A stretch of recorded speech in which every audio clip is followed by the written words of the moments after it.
आप हमारी website coursesforexly.com पर जाएंगे। आप फॉरेक्स ब्रोकर टैब देखेंगे, इस पर क्लिक करें।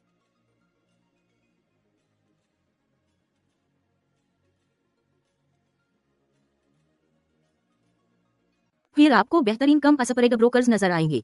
आपको पहला ब्रोकर XNAS नजर आएगा। आप अपना XNAS अकाउंट इस पर क्लिक करके रजिस्टर कर सकते हैं। ऐसा करने का एक और तरीका है, अगर आप YouTube पर हमारा चैनल फॉरेक्सली खोलते हैं, आपको ब्रोकर के ये लिंक्स तफसील और तबसरे के सेक्शन में आसानी से मिल जाएंगे। किसी भी वीडियो की आप जो वीडियो देख रहे हैं इसके तफसील और तबसरा वाले हिस्से में मैंने लिंक फराहम कर दिया है। आप इस लिंक पर क्लिक करके अपना अकाउंट रजिस्टर कर सकते हैं। अब रजिस्टर करने के लिए सीटअप की तरफ चलते हैं। अब आप SNAS की वेबसाइट पर आ गए हैं। एक अकाउंट बनाने के लिए हमें रजिस्टर करना होगा।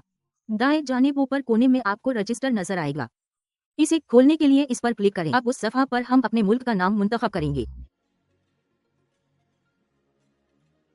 इसके बाद आप अपना ईमेल ID भरेंगे। इसके बाद आप एक पासवर्ड बनाएंगे जिसमें आपका पासवर्ड ज्यादा नहीं होना चाहिए। 8 से 15 हरूफ से ज्यादा। पहला लफ्ज कैपिटल होना चाहिए और जिसमें एक लफ्ज नंबर और भी होना चाहिए। कोई खास किरदार नहीं होना चाहिए।